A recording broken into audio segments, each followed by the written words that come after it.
Praise the lord. ప్రభువైన యేసుక్రీస్తు నామమున ఈ కార్యక్రమంను వీక్షిస్తున్న మీ అందరికీ శుభములు తెలియజేస్తున్నాను.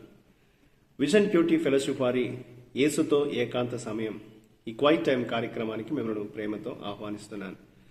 దేవుని వాక్యాన్ని అనుదినం ధ్యానించుటకై దేవుడు మనకు సమయాన్ని దయచేస్తున్నారు. అందుకు బట్టి దేవునికి వందనాలు తెలియజేస్తున్నాను. ఆది కాండము నుండి మనం వాక్యాన్ని ధ్యానిస్తున్నాం. ఈరోజు మన ధ్యానం నిమిత్తమై ఏర్పాటు చేయడం లేఖన భాగము ఆది కాండము 5వ అధ్యాయము 1 నుండి 32వ వచనం వరకు. ముందుగా ఈ భాగంలో మనము 28వ వచనం నుండి 31వ వచనం వరకు చదువుకుందాం.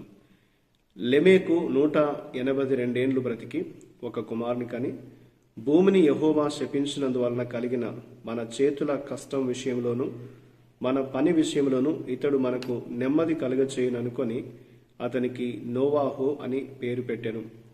లెమెకు నోవాహును కనిన తర్వాత 195 ఏండ్లు బ్రతికి కుమారులను కుమార్తెలను కనెను. లెమెకు దినములన్నీ 777 ఏండ్లు. అప్పుడు అతడు మృతి పొందెను. ఈనాటి లేఖన భాగం ఆధారంగా మనం ఏర్పాటు చేసుకున్న అంశం ఏదనగా దేవునితో నడవడం వల్ల ఓదార్పు, comfort from walking with God. నేటి వాక్య భాగం యొక్క సారాంశాన్ని మనం గమనించినట్లయితే, మునుపటి అధ్యాయము కయ్యూని యొక్క వంశావళిని తెలియజేసినప్పటికీ ఈ అధ్యాయము షేతు ద్వారా దేవుని ప్రజలు ఎవరైతే ఏర్పడి ఉన్నారో ఆ వంశావళిపై దృష్టి పెడుతుంది. వీరందరూ కూడా దేవుని ఆజ్ఞ ప్రకారము అభివృద్ధి చెంది పెరిగారు. మానవాళిపై దేవుని తీర్పులో భాగంగా మరణం నుండి వారు తప్పించుకోలేకపోయారనేది వాక్యం సెలవిస్తుంది. ఈ వంశావళిలో హానోకు దేవునితో నడిచి మరణాన్ని రుచి చూడకుండా స్వర్గానికి తీసుకెళ్లబడిన ఒక ప్రత్యేకమైన వ్యక్తిగా నిలుస్తాడు. దేవునితో నడవడము నిజమైన జీవితానికి మరియు రక్షణకు మార్గం అని అతని కథ మనకు చూపిస్తుంది. అదేవిధంగా పాపము మరియు గందరగోళంతో నిండినటువంటి ప్రపంచంలో జీవితాన్ని ఎదుర్కొంటున్నప్పుడు లెమెకు తన కుమారుడైన నోవాహు ద్వారా దేవుడిచ్చినటువంటి ఓదార్పు కోసం ఎదురు చూసినట్లుగా వాక్యం మనకు జ్ఞాపకం చేస్తుంది. ఈ భాగంలో దేవుడు ఏమై ఉన్నాడు అని మనం గమనించినట్లయితే 29వ వచనంలో పాపము మరియు చెడు కారణంగా బాధపడే వారిని దేవుడు ఓదార్స్తాడు. నోవాహు ద్వారా దేవుడు లెమెకును ఓదార్చినట్లుగా వాక్యం జ్ఞాపకం చేస్తుంది. నేడు ఆయన తన ప్రజలను యేసుక్రీస్తు ద్వారా ఓదార్స్తున్నాడు. ఎవరైతే యేసు వద్దకు ఆయన సన్నిధికి వస్తూ ఉంటారో వారిని ఆయన నెమ్మదిని విశ్రాంతిని వారికి అందిస్తూ ఉంటాడు. కాబట్టి లోకం యొక్క పాపపు స్థితిని బట్టి మనం ఇప్పటికీ దుఃఖిస్తున్నా దేవుడు వాగ్దానం చేసినట్లుగా యేసును మనము ఆయన తిరిగి వచ్చినప్పుడు మనం శాశ్వతమైనటువంటి ఓదార్పు కోసము ఎదురు చూడగలమనేది యేసయ్య ద్వారా మన అందరికీ కూడా శాశ్వతమైనటువంటి ఆదరణ దొరుకుతుందనేది లేఖనం మనకు తెలియజేస్తుంది. ఇందులో దేవుడు మనకు నేర్పే పాఠాన్ని గమనిస్తే 21 నుండి 24 వచనాల్లో మనం దేవునితో సంభాషించినప్పుడు మనం నిజమైన జీవితాన్ని అనుభవిస్తాం. దేవుడు తనతో సహవాసం చేయాలని, తనతో కలిసి నడవాలని ఆశిస్తున్నాడు. దేవునితో ఎవరైతే ఆయన వాక్యానుసారంగా నడుస్తూ ఉంటారో వారు తప్పకుండా నిజమైనటువంటి ఆనందాన్ని, సంతోషాన్ని అనుభవిస్తారు. ఆనోకు దేవునితో నడిచాడు. ఆయన మరణాన్ని వదులుకునే స్థాయికి జీవితాన్ని మరియు ఆనందాన్ని, శాంతిని అనుభవించినట్లుగా వాక్యం సెలవిస్తుంది. అదేవిధంగా ప్రతిరోజు మనం దేవుని వాక్య ప్రకారం జీవించినట్లయితే, దేవునితో నడిచినట్లయితే మన జీవితం కూడా ఎంతో ఆనందమయంగా ఉంటుంది.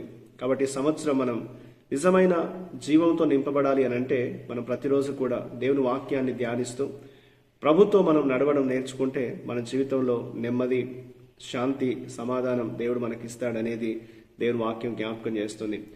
ఎవరైతే దేవుని తెలుసుకొని ఆయనతో నడుస్తూ ఆయన మార్గంలో ముందుకు సాగుతూ ఉంటారో దేవునితో నడవడం వల్ల వారి జీవితము ఎంతో ప్రశాంతంగా ఉంటుందనేది దేవుని వాక్యం జ్ఞాపకం చేస్తుంది. దేవుడు లెమెకుకు తన జీవితంలో ఎంతో నెమ్మదిని, ఓదార్పును దయచేశాడు. అలాగే హానోకు తన జీవితంలో ఆయన జీవించినంత కాలము దేవునితో నడుస్తూ ఆనందాన్ని అనుభవించాడు. ఈ రోజున మనందరం కూడా మన పరిస్థితులు ఏవైనప్పటికీ దేవుని వాక్యాన్ని ధ్యానిస్తూ దేవుని మార్గంలో మనం నడిచినట్లయితే మన జీవితాన్ని దేవుడు తన శాంతి, సమాధానంతో నింపగలడు అనేది దేవుడు మనకు ఈ వాక్యాన్ని బట్టి జ్ఞాపకం చేస్తున్నాడు. కాబట్టి మనం ఈ జీవితాన్ని ఎలా జీవిస్తున్నాం, ఎలా నడుస్తున్నాం అనేది మనం పరీక్షించుకోవాలనేది లేఖనం ద్వారా జ్ఞాపకం చేస్తున్నాడు. కాబట్టి ఒకసారి మన ఆత్మీయ జీవితాన్ని పరీక్షించుకొని నిజంగా దేవుణ్ణి విశ్వసించి ఆయన మార్గంలో మనం నడుస్తున్నామా లేదా అనేది ఒకసారి మనం పరీక్షించుకోవాలి. యెహోవా యందు భయభక్తులు కలిగి ఆయన త్రోవల యందు నడుచువారందరూ ధన్యులని 128వ కీర్తన 1వ వచనంలో మనం చూడగలం. కాబట్టి మనం ఆయన యందు భయభక్తులు కలిగి ఆయన మార్గంలో నడిచినట్లయితే, ఆయనతో మనం జీవించినట్లయితే మన జీవితం ఎంతో ధన్యకరంగా మారుతుంది, ఎంతో దీవెనకరంగా మారుతుంది అనేది బైబిల్ మనకు సెలవిస్తుంది. కాబట్టి అనుదిన జీవితాన్ని ఎప్పటికప్పుడు పరీక్షించుకుంటూ లోకం వైపు మనం వెళ్లకుండా దేవుని వాక్యాన్ని ధ్యానిస్తూ ఆయన మార్గంలో మనం సాగిపోవాలనేది దేవుడు మనకు జ్ఞాపకం చేస్తున్నాడు. కాబట్టి మన జీవితంలో ఎవరైతే దేవుని వైపు తిరుగుతారో వారిని దేవుడు స్వీకరించి వారి జీవితాన్ని తన సమాధానంతో నింపగలడు. కాబట్టి మనం ప్రభును అంగీకరించి ఆయన మార్గాన్ని అనుసరిస్తూ ఆయన వాక్యాన్ని నేర్చుకుంటూ వాక్యానుసారంగా మనం జీవించడం ప్రారంభిస్తే మన జీవితంలో ఎంతో నెమ్మది మనం పొందగలుగుతామనేది దేవుడు మనకు ఈ వాక్యాన్ని బట్టి గుర్తు చేస్తున్నాడు. దేవునితో నడవడం వల్ల మన జీవితానికి ఎంతో నెమ్మది, ఓదార్పు కలుగుతూ ఉంటాయి. కాబట్టి దేవుణ్ణి అనుసరిస్తాం, మన ఆత్మీయ జీవితాన్ని ఆయన మార్గంలో కొనసాగిద్దాం. దేవుని యొక్క శాంతిని, సమాధానాన్ని మనం అనుభవిస్తూ ముందుకు సాగుదాం. అట్టి కృప దేవుడు మనకు ఈ సంవత్సరం అంతట్లో దయచేయనట్లుగా దేవుని మనం ప్రార్థన చేద్దాం. ప్రియమైన దేవ, మీకు వందనాలు చెల్లిస్తున్నాను తండ్రి. ఈ దుష్ట ప్రపంచంలో మీరిచ్చే ఓదార్పును కోరుతూ నిరంతరం తండ్రి మీతో నడవడానికి మాకు సహాయం చేయండి. మీ చిత్తాన్ని బట్టి మమ్మల్ని నడిపించని, నీ వాక్యాన్ని ధ్యానిస్తూ వాక్యానుసారంగా మా జీవితాన్ని నడిపించుకునే కృప దయచేయమని యేసుక్రీస్తు నామమున ప్రార్థిస్తున్నాను తండ్రి. ఆమేన్. ప్రియులారా, మీరు సమయం తీసుకొని ఒక వాక్య ధ్యానాన్ని విన్నందుకు మీకు ప్రత్యేకమైన వందనాలు తెలియజేస్తున్నాను. ప్రతిరోజు మీకు అందించబడుతున్న ఈ అనుదిన ధ్యానాలు మీకు మేలుకరంగా ఉన్నట్లయితే మీ యొక్క అనుభవాల్ని మాతో పంచుకోవాలని కోరుతూ ఉంటున్నాను. దేవుని కృప మనకు ఎల్లప్పుడూ తోడై ఉండి కాపాడును గాక. ఆమేన్.